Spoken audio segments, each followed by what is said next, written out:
Hi, my name is Carrie Sheehan, and I'm with Tips Magazine.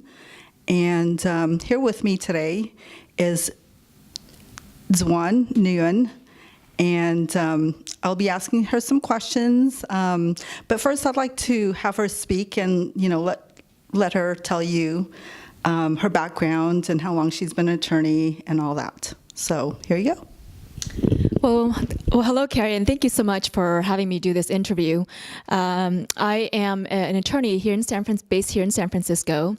I've been practicing for over 13 years now, and I went to law school in California, as well as did my undergraduate in California at the University of California, Berkeley, and then on to UCLA School of Law. And some of my practice areas that I work in are labor and employment law and general business litigation. And these are areas that are really critical, I think, to any business person wanting to conduct business. You're inevitably going to have employment issues as well as, heaven forbid, litigation issues that may arise. Absolutely. Thank you for that. And thank you for having us here at your lovely office. I'm going to start off with the first question. What are the top 5 things that an employer must do when opening his or her business, in your opinion? Of course. Well, Carrie, here are some of my recommendations. First, for business owners wanting to start a business, the first thing I think they have to think about is what type of entity do I want? For example, there are various types of entities that are available to someone who's considering starting a business. Do they want to be a sole proprietor? Do they want to be an LLC? Do they want to be a corporation? And with respect to corporations, what type of corporation? Because you have a C corporation and an S corporation. Later on down the line, I can get into some more detailed information about some of the advantages and disadvantages. But for today's interview, that's one of the things that I would have an employer consider, a business owner consider. The other thing I would really recommend to potential business owners are having someone draft up an employee handbook. Now, oftentimes I hear of stories where people try to download these documents from the internet, and I highly advise against that because there's so many versions out there, and they need to be tailored to your specific business practice as well as the jurisdiction in which you practice. Another thing that I would recommend to business owners are think about agreements, employment agreements that are important, because within those employment agreements, there are provisions about protecting your proprietary information, your intellectual property. So if you've got an idea or a concept that you want to protect, you want to think about putting that in an agreement. And certainly an employment agreement will also have other things that you'll want to have in written form so that it's clear between you and whomever you're doing business with, including specifically your employees. The other 2 things that I would highly recommend are consider getting employment insurance, especially in a jurisdiction like in the United States where it's very litigious. And a lot of these employment lawsuits can really range in the millions. Sometimes having employment insurance will help offset some of those costs to reduce the risk to a business owner. And finally, I think a business owner also needs to think about having workers' compensation insurance. Now, at least in California, if you have just one employee, it is mandatory that you have a workers' compensation insurance. And the failure to do so could result in extraordinary fines. Wow, those are some really good tips. Employment insurance, now that's something that I've never really considered or even heard of, so I'd like to hear more about that. So thank you for those 5 tips.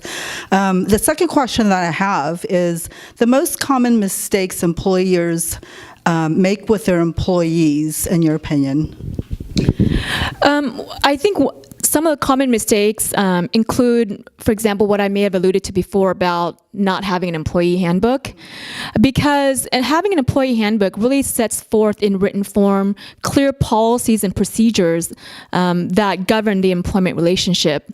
And also, if you get into a lawsuit, you can point to those policies as part of your defense, and that's really helpful to have. Moreover, it's also helpful to you as the employer because you know what you need to comply with, and often those policies are set forth in that handbook. Another common mistake that I see employers make is that they don't keep up with current employment laws. Employment laws are constantly changing, especially in California. I mean, by the month. I mean, you have minimum wages that change. The federal government also came out with new rules and regulations with respect to the amount of money you have to pay an exempt employee in order for them to be considered exempt. So that actually raises the overtime calculation. So it has a sort of a domino effect on the other employment laws and on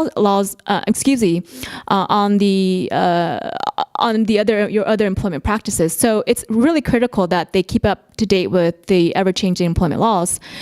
The third thing I think employers commonly make are they don't understand they misapply the concept of PTO and vacation policy. In California, at least, which is the jurisdiction that I practice, vacation isn't mandatory. But if you do have a vacation policy, for example, then once an employee leaves, you need to pay it out. But again, you don't have to have a vacation policy. While it's recommended and preferable because you want your employees to have time off, but again, it's not required. And some people, I think, confuse that idea. A fourth thing that brings to mind in terms of mistakes that employers make, I think, is that they fail to document important conversations and agreements that they have with their employees. So if you have a conversation and for whatever issue that is going on and you fail to document it, in the end, that can kind of work to your disadvantage because you can't prove, what took place during that conversation. So I think it's really critical that in the employment relationship that you have clear documentation about what is discussed and the conclusions that are reached. And finally, I would point out that another common mistake is not understanding the concept of how to apply reasonable accommodation. In California and in the United States, an employer has an obligation to make a reasonable accommodation when employee requests for such reasons as a medical disability or health reasons, and not understanding how the interplay of these laws relating to reasonable accommodations at both the state and federal level can really, I think, expose an employer to liability. I'm sorry, I've really gone on and on, but those are really some of the common mistakes that I see over and over again with respect to employers. I must say I'm learning so much from you just right at this second.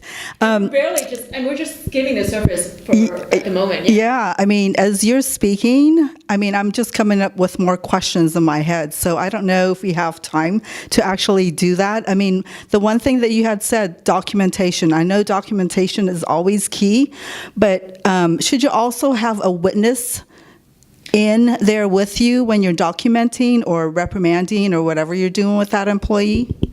Absolutely. I think that it's highly recommended. Also, and especially, for example, when you're disciplining someone or you're terminating someone, you want to have a witness there who can take notes and yeah, exactly, can testify as to what took place, and who could be a witness later on if it should ever be a problem. Okay. Well, thank you for that. So the next question I have is, what does it mean when when people say somebody is at will? Sure. At will employment, that is pretty much the standard of employment in California. And what that means is when you are an at will employee, it means that you can be terminated at any time for any reason, so long as that reason is not unlawful. And it also means that you can leave employment at any time. It cuts both ways. So in terms of practical application, if you hire someone and you decide that and this is sort of an extreme example, but let's say you simply don't like the fact that they come to work wearing a green T-shirt. That's kind of an extreme example, but the idea is that you're free to terminate them at any time, and they are free to leave at any time. But again, you can't terminate them because they're a female, or because they are 50 years old, or because they profess a certain religious belief. If you make a termination based on those reasons, you're exposing yourself to huge liability, and it is illegal to do so. Now, employment at will is in contrast to contractual employment. This is where you have an agreement and you say you will hire this person for a specified period of time, and they can only be terminated for cause. And cause is often defined for various reasons: performance, and usually performance or failure to hit certain metrics, whatever it may be that is in your employment agreement. So employment via where you have a contractual relationship is in contrast to employment at will, where the person can leave at any time, you can terminate any time, but again, by contract, you are agreeing to most likely employ them for certain periods of time. This is often in the case of really high-level executives, where they have an agreement that they'll be employed for a specified period of time, and if you should terminate them, it would have to be for cause. And there's also certain severance items that they would be entitled to that is negotiated as part of that contract. Very good. Thank you. Should an employer let the employee know why if he or she is being let go? I asked this because I had a conversation with a certain individual, and we were just going back and forth. So would you explain that for me? Sure, of course. I think that I would definitely... there's no harm in telling an employee the reasons for why they're being let go. Obviously, these are not reasons you should simply make up and as pretext for the real reason. For example, if the real reason for why you're terminating employees is because you don't like the color of their skin, and you are conjuring up a reason so as to hide the true reason, which true reason is illegal, then it's problematic. But by and large, I think it helps facilitate the termination when you can provide a reason, and to help the employee understand why they're being let go, so long as that reason is legitimate, bona fide, and of course not illegal. And I think it also helps with respect to the sort of helping to preserve that relationship, because you have to understand that when an employee is terminated, it can be a very emotional experience, and they're likely to be angry and to maybe want to take further legal action, whether that legal action is warranted or not. So sometimes providing them with an explanation, I think, helps smooth that process. Okay, and this may be linked with just this last question that I had asked you, but can you let someone go at the end of their probationary period without giving any explanation? And the answer to that is yes. Again, this coincides with the concept of employment at will. And in fact, I would argue that you could even let them go even before the probationary period ends. Oftentimes in employment handbook, an employer will say, an employee comes on board in the first 90 days is probationary period, and then they can be subject to being let go at the end of that period. But they can also say that doesn't detract from the employment at will policy, which is that you can be let go at any time, which includes the time within the probationary period. So again, consistent with the concept of at will employment, an employee can definitely be let go at the end of the probation period, as well as even before, because certainly the idea of the probation period is that you're trying them out, and within the time that you're trying them out, if something comes up where you just think this is not a good fit, then you're entitled to let that person go. Very good. And you don't have to probably give me an exact amount of, the next question that I'm about to ask you, but what would be maybe a range of, purchasing a handbook, or you drawing up a handbook for a company, or a contract for the employer? Sure. Well, I think the question is twofold. One is with respect to contracts, and one is with respect to an employee handbook. Now, with respect to the employee handbook, I think it depends on the size of the employer. If you're an employer with 50 more employees, then you're going to have a much larger handbook, and there are much more employment laws that you need to comply with that need to be in the handbook, including, for example, with the Family Medical Leave Act, which is a federal law, and that kind of law, for example, only applies if you have 50 or more employees. But sure, if you're a small 5 to 10 employee employer, then you won't need to have those provisions in there. So your handbook will be much smaller, and the cost will be reduced. Typically, it's a couple $1,000s at least, a minimum, I think, to have one of those drafted up.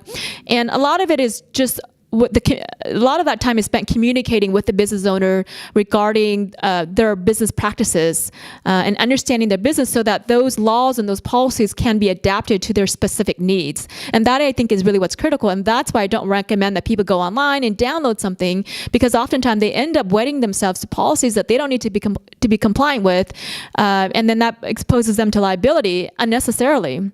Now, with respect to employment agreements, that's only maybe a few hours work, or if even that. And so it's actually much less.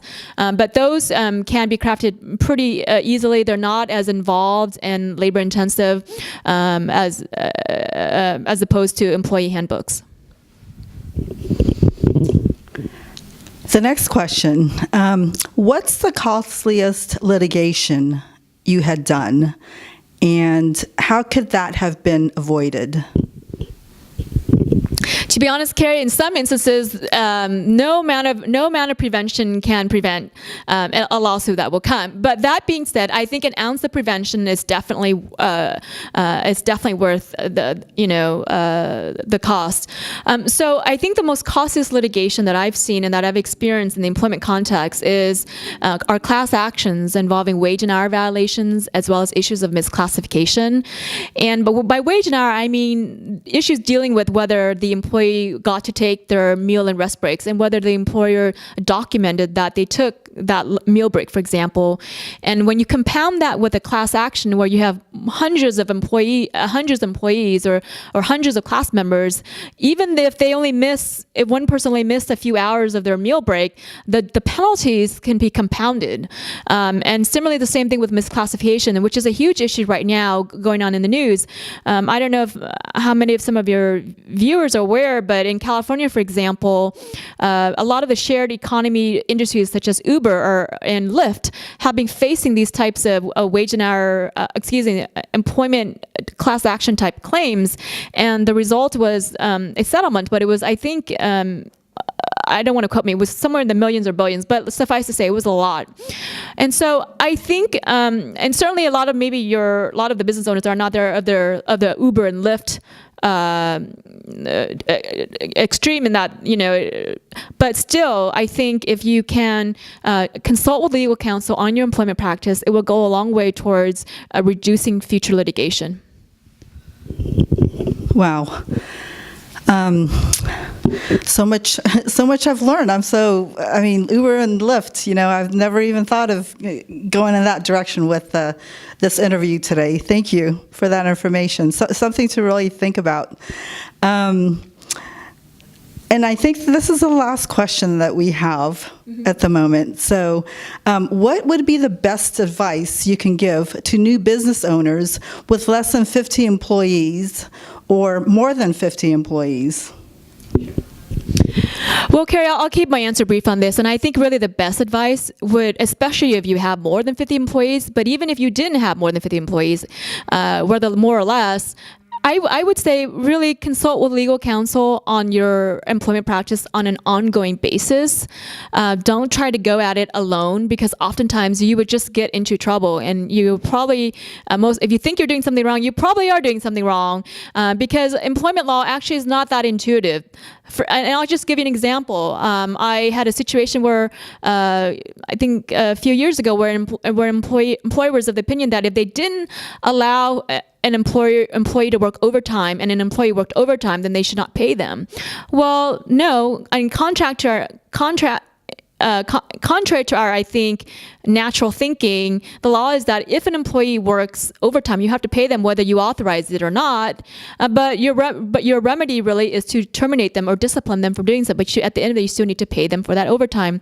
And so I guess that's just sort of an example of where an employer may get tripped up. So in answer to your question, please consult with legal counsel on an ongoing basis.